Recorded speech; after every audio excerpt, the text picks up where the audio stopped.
Hello students, welcome to the video lecture on Lost in Translation, acting, and the central romance plot that makes up the key elements of the film.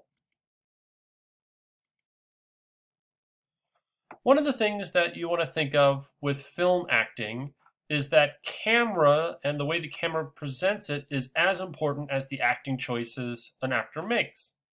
As Barsom says in his book, the camera creates a greater naturalism and intimacy between the actors and audience that would ever be possible on the stage, and thus it serves as the screen actor's most important collaborator. In movies, actors have to act towards the camera, as we have discussed in previous video lectures. One of the key shots that really exposes the relationship between camera and actor is the close-up. The close-up is when the camera moves in on the face of an actor.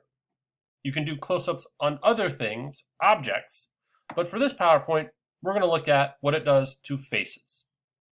So Barsom says, close-ups can also reveal both the process of thinking and the thoughts at its end. What he means by this is when a camera does an extreme close-up on an actor's face, it allows us, the audience, to really hone in on what that actor is thinking or what that actor has discovered. Think of it this way. You can do an extreme close-up on an actor with a furrowed brow and a hand up on their chin, and you can see that character is trying to figure out what has happened. Where an extreme close-up on a face that is shocked with eyes wide shows you what that character has discovered. Throughout the movie Lost in Translation, director Sofia Coppola uses close-ups to extreme and powerful effect. Here are 4 examples of just a few of the close-up shots Coppola uses throughout the film.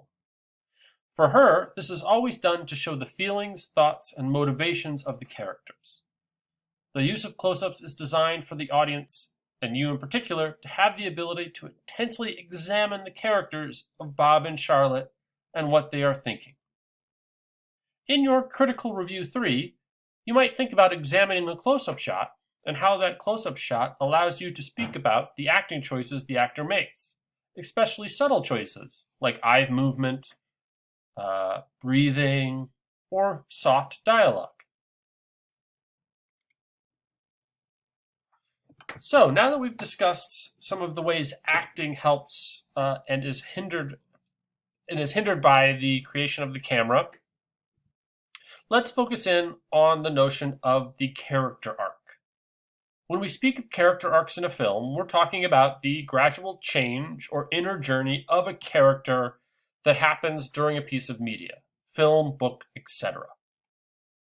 In order to understand if a character has had an arc, you should be able to see that the character is one type of person at the beginning of a story and then learns to become a different type of person by the end. Character arcs can show someone going from good to bad or vice versa. The actual nature of the transformation is less important as being able to chart the change in a person. In Lost in Translations, we see 2 characters that have dramatic, although maybe subtly performed character arcs. If we take the character of Bob Harris, we see that at the beginning of the film, he is dissatisfied with his work, unhappy with his marriage, depressed about his current position as a star or former movie star, and undergoing a midlife crisis. In the 2 scenes from the film presented here, you can clearly see Bob Harris, played by Bill Murray, of course, talking about how he is taking a break from his wife, forgetting his son's birthday, and performing in a commercial when he could be doing a play somewhere. This shows at the beginning of the movie, Bob has some extreme dissatisfaction with himself and his life. So the major way we can chart the character arcs in Lost in Translation is through the romance of Bob and Charlotte. From Bob's perspective, the notion of the romance is intriguing.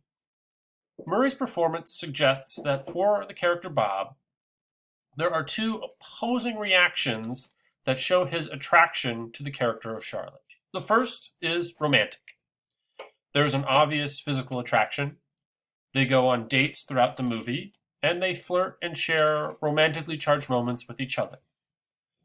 But you might also look and see how there is a more fatherly depiction of Bob in terms of his relationship to Charlotte.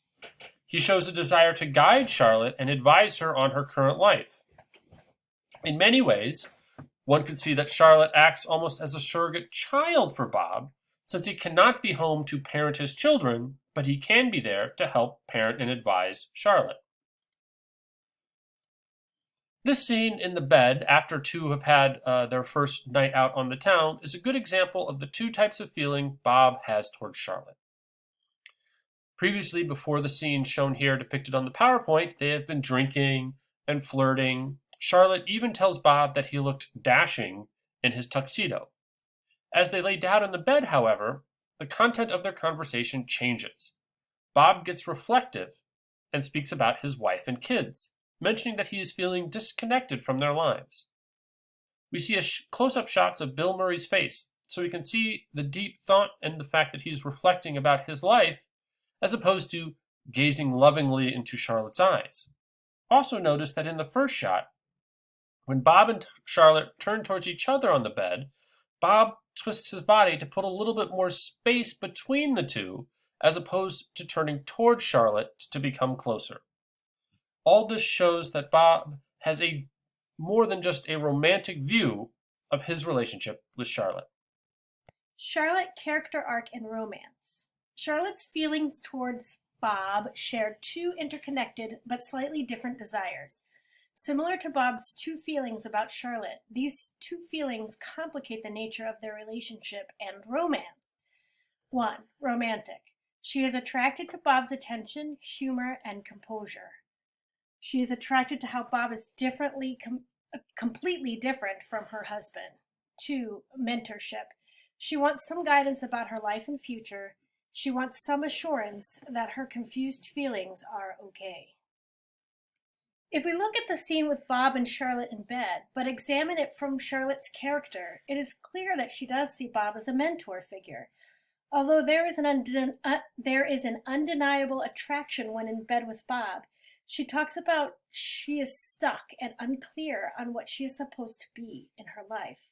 Charlotte is asking advice to her older friend about questions that many young people have about their lives. Their conversation in this scene is different from their flirtatious banter in the previous scenes.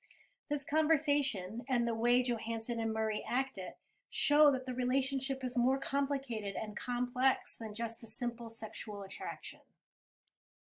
The next scene we have with Charlotte continues her character arc of learning about herself and her life. This scene mirrors Charlotte's first experience in a Japanese temple, but she has learned more about herself since hanging out with Bob. Here she views a Japanese couple having a traditional marriage ceremony. If you notice Johansson's face during this scene, it is clear that her acting conveys the message that Charlotte is thinking about her marriage, and is not just passively watching the couple. The next scene is an excellent example of how editing and acting can work together. We cut from Charlotte thinking about her marriage to her walking a path in the garden. Coppola puts these two scenes together to show us that Charlotte is thinking about her way in life. Note, however, it does not indicate that Charlotte has found a destination, but that she's becoming more aware of the path her life is taking. Failed romance. Much has been written about Lost in Translation's failed romance, but the acting of Johansson and Murray reveal that this is a simple reading of their relationship. After Bob sleeps with the singer, Charlotte is upset at this betrayal. This is a complex moment where the complex and doubled feelings of both characters are questioned. Bob's affair with the lounge singer shows us his character and, quite subtly, reveals his conflicted feelings about Charlotte. As you watch the film, you might have asked yourself, why did Bob choose to sleep with the singer as opposed to Charlotte? But if we follow the scenes leading up to this fateful meeting with the singer, we see how Bob describes himself feeling completely lost, and how he is disconnected from the kids because they are getting used to him not being there. Then he meets the singer, obviously intoxicated, and we cut to the morning after. In the morning after, Murray's acting shows that he is confused about what happened during the night, and then as he hears the singer singing and sees her underwear and cigarettes on the window, reveals that he regrets his actions. This also answers the question as maybe why the lounge singer and not Charlotte. Even though he regrets his actions and the way he acted in relation to his wife and children, he would not want to have these regrets with Charlotte. She is someone who is too important to simply be someone that Bob takes out his anxieties and insecurities. The scene between Bob and Charlotte shows them critique the romantic aspect of their relationship. Their comments are sharp and biting. They are at the end of the romantic side of the relationship. The next time we see them together, Coppola shows that the ending of the romance may not be the end of the relationship. Johansson and Murray's acting shows that they have forgiven each other for the worst lunch. Even though they have forgiven each other, the last shot of the scene shows the ill-fitting shoes, which symbolizes the ill-fitting nature of the romance. This deconstruction of the standard romance plot continues in the following scenes. After sharing a seemingly romantic drink at the bar, Bob and Charlotte are in the elevator heading back towards their room. Initially, the scene shows a very flirtatious couple. Pay attention to the body language of the actors in the upper left-hand photo. Yet, when the characters go to share a goodnight kiss, it's awkward. The characters are not on the same page as to whether or not they should romantically kiss or have a friendular goodnight peck. Similar to the shot of Bob's ill-fitting slippers, we are shown that romantically the characters don't quite fit. They have missed, in terms of a romantic connection, which is symbolized by a missed and awkward kiss. Yet this missed kiss asks the audience to question if this brief but failed romance was worth it for the characters, and then by proxy, was it worth it for us as the audience watching the movie?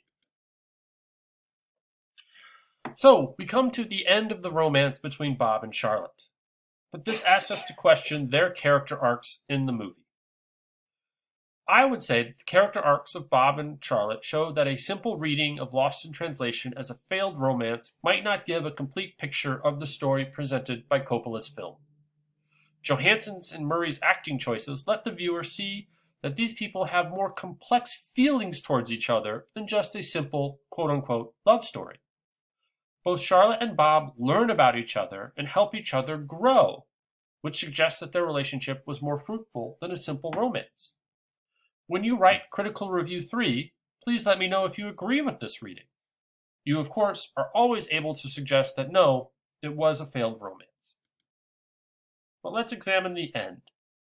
So here we have the famous last scene.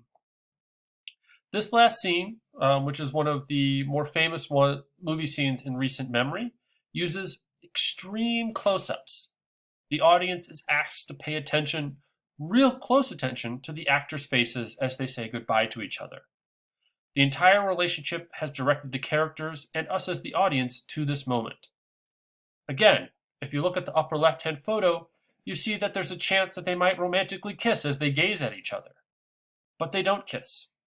Instead, we see an intense hug that reveals that this relationship meant more than just a dramatic romance in a foreign country. These two characters have grown from sharing these moments together in Tokyo. How would you look at this last scene and read the emotions on the faces of the actors?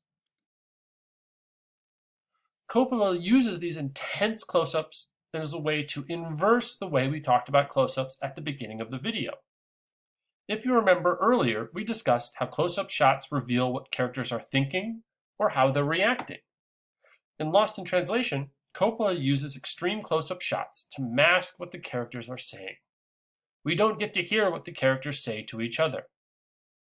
Although what the characters say is left ambiguous, this final shot reveals that even though Bob and Charlotte were not a romantic match, they learned and grew a lot from a special, if brief, relationship.